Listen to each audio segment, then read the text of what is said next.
எங்களே வந்துட்டு இன்னொரு இடத்துல வெயிட் பண்ண சொல்லிட்டு அவினாஷ்ல கியூவில் வெயிட் பண்ண சொல்லிட்டாங்க.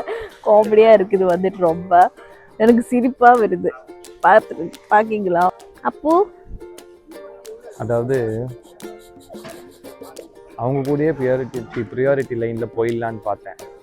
ஆனால் என்ன லைனில் நிற்க விட்டு அவங்க வந்து அங்கே நிற்கிறாங்க. எப்படியானாலும் எங்களுக்கு வந்துட்டு ப்ரையாரிட்டி கிடச்சிருச்சு. எனக்கு நீ அங்கே பேசுறது கேட்கவே இல்லை. என்ன லுக்கு நல்லா இருக்கா?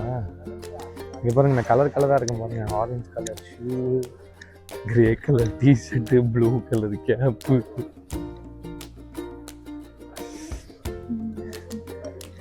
ஸோ நாங்கள் போகிற ஏர்லைன்ஸ் என்னன்னு பார்த்தீங்கன்னா மலேசியன் ஏர்லைன்ஸ். ஸோ நமக்கு யார் புக் பண்ணி கொடுத்துருக்கான்னு பார்த்தீங்கன்னா சில் மெமரிஸ் ஹாலிடே பிளானர்ஸ். அவங்க தான் நம்மளுக்கு வந்து புக் பண்ணி கொடுத்துருக்காங்க இந்த ட்ரிப்பை. நம்ம போகிற ஏர்லைன்ஸ் வந்து மலேசியன் ஏர்லைன்ஸ். ஒரு எக்கனாமிக் டிக்கெட் போட்டு கொடுத்துருக்காங்க.